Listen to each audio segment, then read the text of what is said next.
ലക്ഷം രൂപ സ്വന്തമാക്കാം. അതെ, കേട്ടത് സത്യമാണ്. അറ്റ്ലസ് ഫാഷന്റെ ഉദ്ഘാടന ചടങ്ങിൽ പങ്കെടുക്കുന്നവരിൽ നിന്നും തിരഞ്ഞെടുക്കുന്ന ഭാഗ്യശാലികൾക്ക് 1 ലക്ഷം രൂപ സമ്മാനം. 6 ലക്ഷം രൂപ വീതം 2 പേർക്ക്. അറ്റ്ലസ് ഫാഷന്റെ 21ാമത് ഷോറൂം നിലമ്പൂർ മിനർവ പടിയിൽ ഡിസംബർ 20 ശനിയാഴ്ച കാലത്ത് 10 മണിക്ക് പ്രശസ്ത സിനിമാ താരം ഹണി റോസ് ഉദ്ഘാടനം ചെയ്യുന്നു. ഉദ്ഘാടനാഘോഷങ്ങളിൽ പങ്കെടുക്കൂ, 1 ലക്ഷം രൂപ സ്വന്തമാക്കൂ.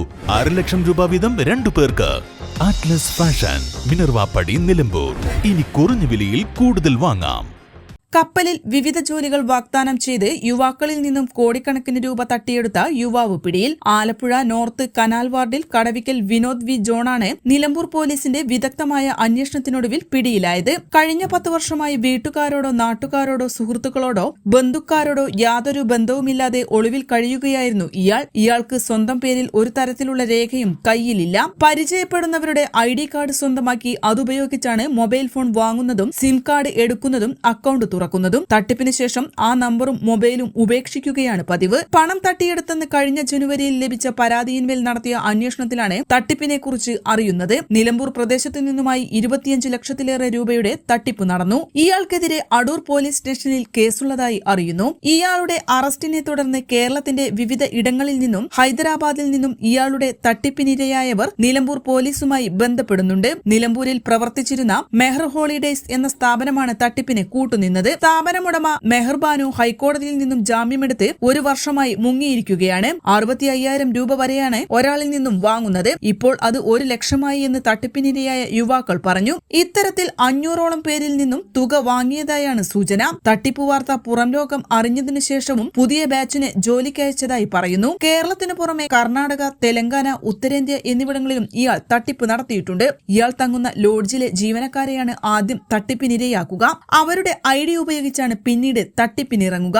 ഒരിക്കലും പോലീസ് തന്നിലേക്ക് എത്തില്ലെന്ന രീതിയിലാണ് എല്ലാ തട്ടിപ്പും നടത്തിയത്. സ്വന്തം പേരിലല്ലാത്ത ഫോണായിരുന്നു പിടികൂടുമ്പോഴും ഉപയോഗിച്ചിരുന്നത്. കർണാടകയിലെ ദാവൻഗരയിൽ ഒളിവിൽ താമസിച്ചിരിക്കുമ്പോൾ പോലീസ് എത്തുന്നതിന് മുൻപ് റൂമിൽ നിന്നും ബാഗെടുത്ത് ഉടുപ്പിയിലേക്ക് രക്ഷപ്പെടാൻ ബസ്സിൽ കയറിയിരിക്കുമ്പോഴാണ് പോലീസിന്റെ പിടിയിലായത്. ഇയാൾക്ക് പറ്റിയ ഒരു കയ്യബദ്ധമാണ് പോലീസിന് പിടിവള്ളിയായത്. ആശിഷ് വിപിൻ എന്ന പോലീസുകാരനാണ് തുടക്കം മുതലേ ഈ കേസുമായി മുന്നോട്ട് പോയത്. മുഹമ്മദ് റാഫിയും സുമിത്രയുമായിരുന്നു അന്വേഷണ സംഘത്തിലുണ്ടായിരുന്നത്. പോലീസ് സ്റ്റേഷനിൽ നിന്നും വിളിക്കുമ്പോഴാണ് വീട്ടുകാർക്ക് ഇയാൾ ജീവിച്ചിരിപ്പുണ്ടെന്ന വിവരം ലഭിക്കുന്നത്. രവി ബൻസാൽ, രോഹൻ, ഫെബിൻ കോശി, രാജു യാദവ് എന്നീ പേരുകളിലാണ് ഇത്രയും കാലം ജീവിച്ചിരുന്നത്. ഇതാണ് അന്വേഷണം ഇത്രയും വൈകാൻ കാരണമായത്. രവി ബൻസാൽ എന്ന പേരിലാണ് നിലമ്പൂരിലെ യുവാക്കളിൽ നിന്നും പണം തട്ടിയെടുത്തത്. അറസ്റ്റിനെ തുടർന്ന് കൂടുതൽ പരാതി ലഭിക്കുമെന്ന് നിലമ്പൂർ SI PT സൈഫുള്ള പറഞ്ഞു. രവി ബൻസാൽ എന്നാളെ കുറിച്ച് അന്വേഷിച്ച് അതിൻ്റെ പുറകെ പോയതിൽ ഈ രവി ബൻസാൽ എന്ന പേരിൽ ഈ തട്ടിപ്പ് നടത്തിയ ആളെ നമ്മൾ ഇന്നലെ കർണാടകയിലെ ദാവൺഗിരി എന്ന് പറയുന്ന സ്ഥലത്ത് നിന്ന് ഒളിച്ച് താമസിക്കുന്ന സ്ഥലത്ത് നിന്ന് കസ്റ്റഡിയിലെടുക്കുകയുണ്ടായി. അപ്പോൾ നമുക്ക് മനസ്സിലായ കാര്യം, ഇയാൾ 10 വർഷം മുന്നേ സമാനമായ ഒരു തട്ടിപ്പ് കേസ് നടത്തി നാട് വിട്ടൊരാളാണ്. 10 വർഷമായിട്ട് ഇയാൾ അബ്സ്കൗണ്ടിങ് ആണ്, മിസ്സിംഗ് ആണ്.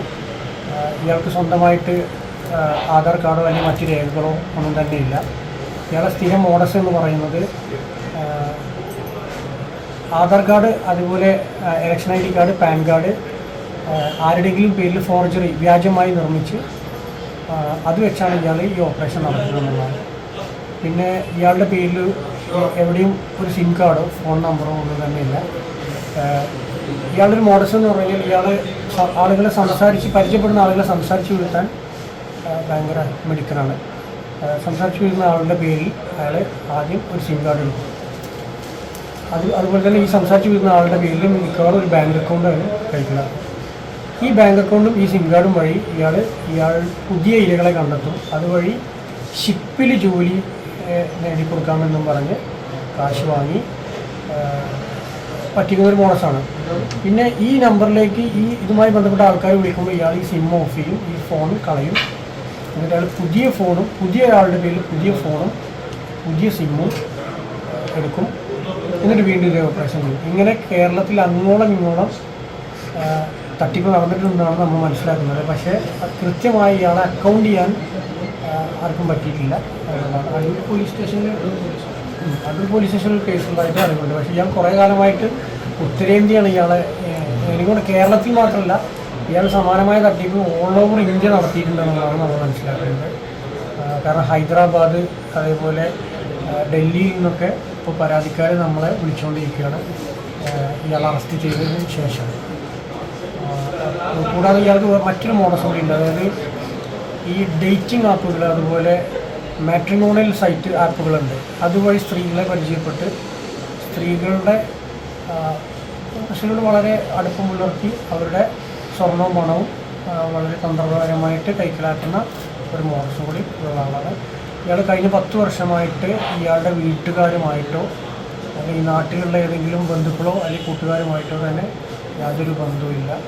ഇയാളുടെ വീട്ടുകാരുടെ വിചാരം ഇയാൾ ഞങ്ങൾ കസ്റ്റഡി എടുക്കുന്നവരെ ഇയാൾ അബ്സ്കൗണ്ടിങ് ആണെന്നാണ്. നമ്മളിപ്പോൾ വിളിച്ചറിയിച്ചിട്ടുണ്ട്, വീടെല്ലാം വിളിച്ചറിയിച്ചിട്ടുണ്ട് എന്നതാണ്. അപ്പോൾ നമ്മൾ അറസ്റ്റ് ചെയ്ത വിവരം അറിയുമ്പോൾ ഇയാളുടെ പബ്ലിസിറ്റി ചെയ്യുമ്പോൾ മിക്കവാറും ഇനിയും കൂടുതൽ കേസുകളും FIRകളും വരാൻ സാധ്യത കൂടുതലാണ്. അതായത് ഇയാളൊരു വൺ മാൻ ആർമിയാണ്.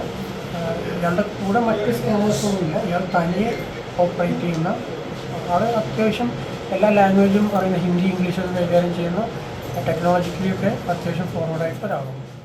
പ്രതിയെ കഴിഞ്ഞ ദിവസം കോടതിയിൽ ഹാജരാക്കി. N4 news, Nilambur. Charithra Vivah bridal collection by shopping wedding. PG medical trust hospital, VK road, Nilambur.